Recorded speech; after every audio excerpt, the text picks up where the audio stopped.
खुलुमबाय आं मुनिन्द्र महिलारी नोंथांमोनखौ महिलारी wide angle YouTube चेनेलाव बरायबाय।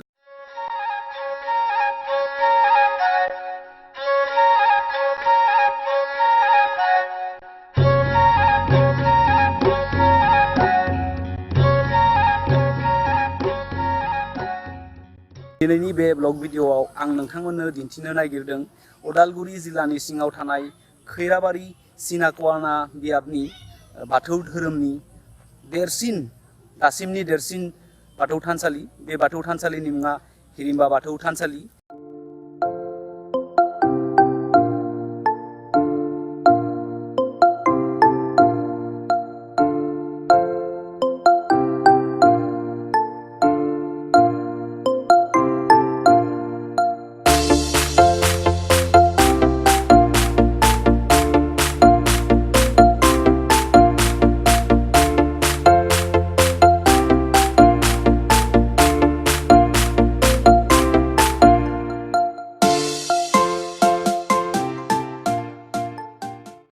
तो गासै नायगिरि लोगो नोंथांमोन दानिया नैबे बाथौ थानसालिनि मेन गेटनिफ्राय सिंथिंजाय हाबबोबाय।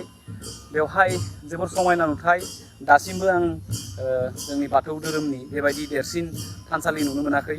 दासिमनि जोंनि बर' हारिनि देरसिन बाथौ थानसालि बुंजागोन बे हिरिम्बा बाथौ थानसालिखौ।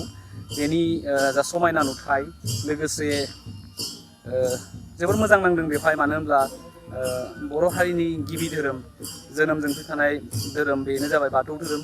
दा बे उदालगुरि जिल्लानि खैराबारिनि सिनाकना बियाबनि जा मावथि लोगोफोरनि नाजानाय लोगोसे बे बाथौ धोरोमखौ अनसायनाय गासै थागिबि सुबुंफोरा जानो हागौ बाथौ धोरोमनि सायाव जोबोर कनसेप्टआ क्लियार, बेनिखायनो बेबायदि नाजादों।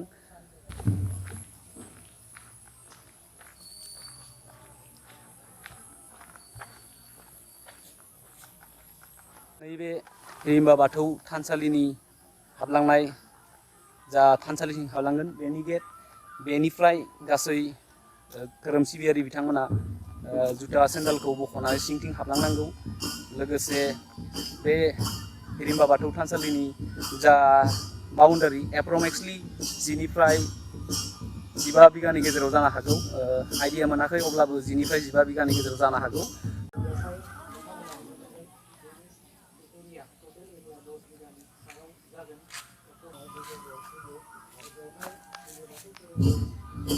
बे एरियायाव मा सुबिदा दं बा बाथौ थानसालिनि अनगायैबो मा एट्राक्टिभ प्लेस दं बेनि गासै नुथायखौ दिन्थिगोन। लोगोसे नैबे समाव जोङो हिरिम्बा बाथौ थानसालिनि गाहाय थानसालियाव हाबलांगोन, बेनिफ्राय सिंनि नुथायखौ नोंथांमोननो दिन्थिगोन।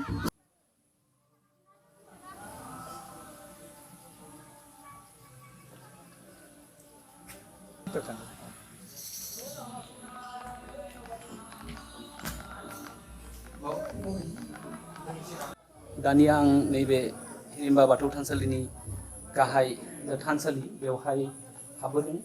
बे बाथौ थानसालिनि नैबे गाहाय नबथियावनो गासै आरज गाबनाय लोगोसे बाथौनि गासै जा बाथौ थानसालि बेनि गासै नुथाया दङ।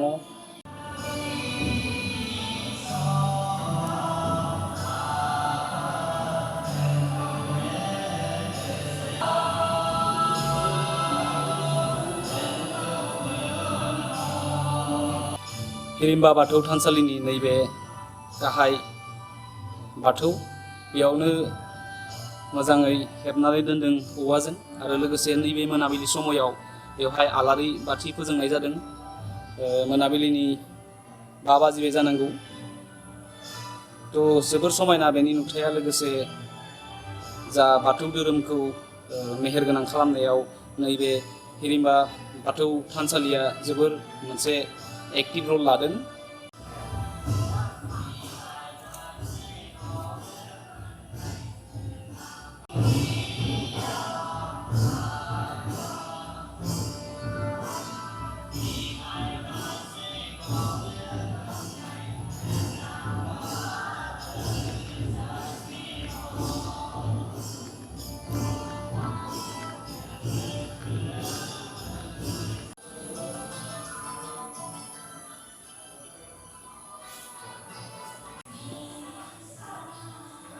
बिसोर माबा खालामखायो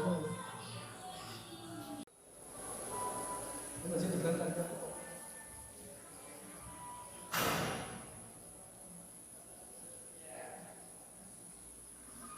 जोबोर गोसोखौ गोजोननाय मोन्दों मानो होनब्ला बे हिरिम्बा बाथौ थानसालिखौ आं मेडियाफ्राव नुनो मोन्दोंमोन लोगोसे जा बेखेवनायनि सानाव बेखौ गोबां निउस चेनेलफ्राबो पाब्लिश खालामदोंमोन दानिया थारैनो बे जायगासिम सफैनानै जोबोर गोसोखौ गोजोननाय मोन्दों आरो नोंथांमोननोबो खोन्थानानै बा खोन्थैनानै जोबोर गोजोननाय मोन्दों मानो होनोब्ला जोंनि बर' हारियाबो जि बेबायदि गेदेर बाथौ थानसालि दङ बेखौ साननो गोनां मानो होनब्ला धोरोमनि बेलायाव जोंनि बर' हारिया जोबोर बेले बेजे बाथौ धोरोमा जोंनि जोनोमजों फैफानाय धोरोम आरो बे धोरोमखौ मुलुगनां खालामनायाव जों साफ्रोमबो बर' माहारिनि जाखांबोनाय सुबुंफ्रा नाजानांसिगौ लोगोसे बे बाथौ धोरोमनि जा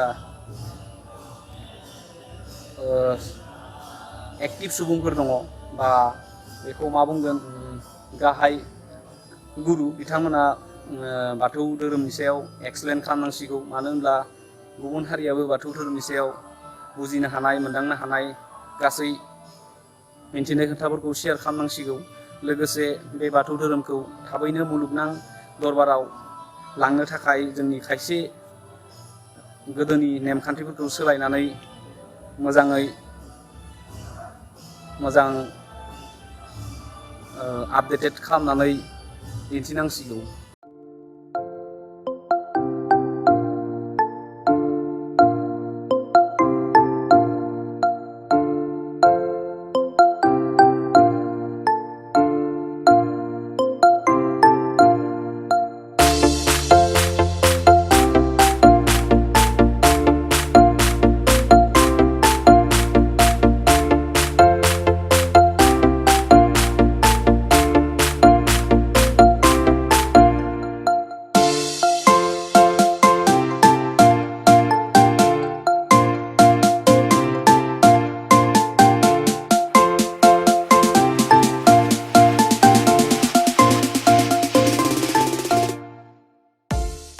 गासै नायगिरि लोगो नोंथांमोन दानिया नैबे हिरिम्बा बाथौ थानसालिनि सोरगिदिं एरियायाव थानाय जों एरियाखौ नायदिंदों लोगोसे नैबे बाथौ थानसालिनि जिङावनो समायना नैबे फुख्रि मोनसे खालामनानै दोनदों लोगोसे बे फुख्रिया जोबोर एट्राक्टिभ माने गोसोखौ बोहोनो हादों लोगोसे बेनि जा बाथौ थानसालिनि मेन थानसालि बेनि जा सेडौ साया दैयाव गोग्लैदों बेनि थाखाय आरो बांसिन बे फुख्रिखौ समायना खालामहोदों थ' गासै नायगिरि लोगो नोंथांमोन बे हिरिम्बा बाथौ थानसालिनि एड्रेसखौ आं वान सेकेन्ड बुंबावनो नागिरदों बे जाहैबाय उदालगुरि जिल्लानि सिङाव थानाय जा खैराबारि सिनाखना बियाबनि बेन्दोङाव लोगोसे बे बाथौ थानसालिया जोबोर मुंदांखा मानो होनोब्ला बे बाथौ धोरोमनि दासिमनि सबनिख्रुइबो देरसिन बाथौ थानसालि हिरिम्बा बाथौ थानसालि जायगा हिरिम्बापुर गायसननाय गिबि गायसनजेनदोंमोन 1972 मायथाइयाव थ' खैराबारि स्टेशना बेनि नियारेस्ट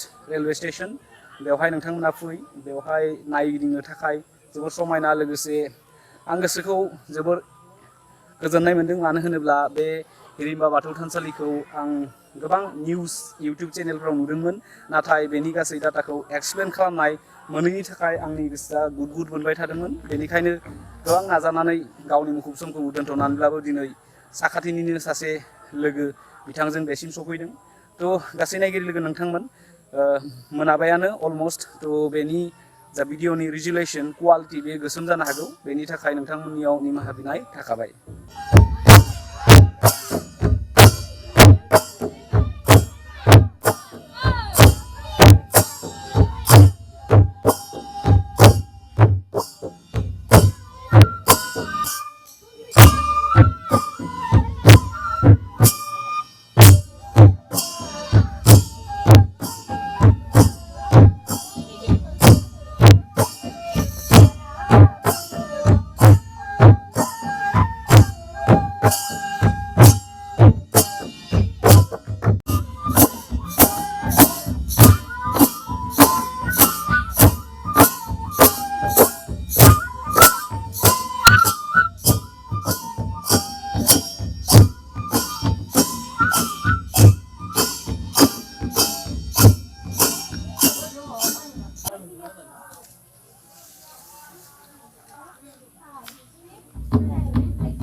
गासै नायगिरि लोगो नोंथांमोन जों हिरिम्बा बाथौ थानसालिनि सोरगिदिं गिदिंनानै नायथिंबाय लोगोसे जोंनि जा नुथाय बेफोरखौ नोंथांमोननोबो दिन्थिबाय बे ब्लग भिडिअनि हेफाजाबजों लोगोसे बेयाव फैनानै जोबोर गोजोननाय मोन्दों।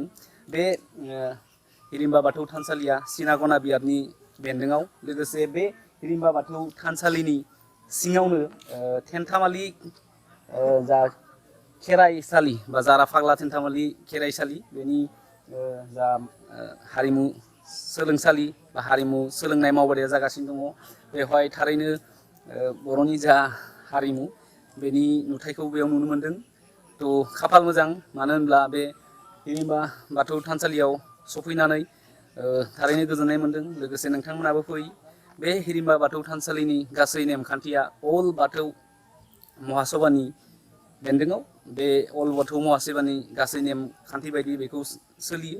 थ' जोंनि जा बर' हारिनि बाथौ धोरोम बेयो दासान्दि जोबोर माने सोरांबाय। गोदोनि बायदि बोलि बिधान होनाय नेमखान्थिया गैला। थ' बे अल बाथौ महासभानि हेफाजाबजों गासै नेमखान्थिया बिबारजों जाजोब्बाय। थ' बर'नि गुदि धोरोम हिसाबै जिखिनि डेभेलप जानांगौ बे जाबाय। थ' आसा खालामो नोंथांमोना बे जायगासिम फैगोन।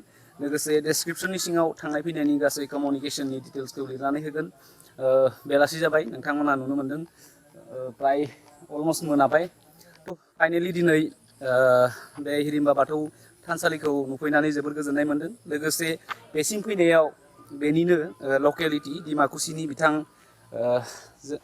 जोंनो जोबोर मदद होदों। बिथाङा जोंजों दङ नोंथांमोना नुनो मोन्दों। बिथाङानो दिनैनि फैनाय गासै डाइरेक्सनफोरखौ होदोंमोन। थ' बिथांनिसिम रोजा रोजा साबायखर। दानिया भिडिअखौ फोजोबनोसै। गासै बर' माहारिनि बाथौ धोरोमखौ मोजां मोनग्रा गासै नायगिरि नोंथांमोनखौ बे भिडिअखौ जेसेबां हायो शेयार खालामनो खावलायबाय। मानो होनोब्ला बेबायदि बाथौ थानसालि दासिम जाफेराखै। बेनो जोंनि बाथौ धोरोमनि सबनिख्रुइबो देरसिन बाथौ थानसालि होननानै बुंजागोन। थ' फाइनेलि भिडिअखौ फोजोबनो लाबाय।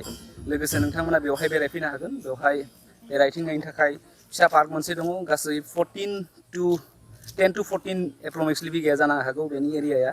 थ' इयुनाव फैबावनायनि आसाजों दिनैनि बे ब्लग भिडिअखौ बेखिनियावनो दोनथ'बाय। गोजोन्थों। जै बर' हारिनि जै आफा बोराइ बाथौ।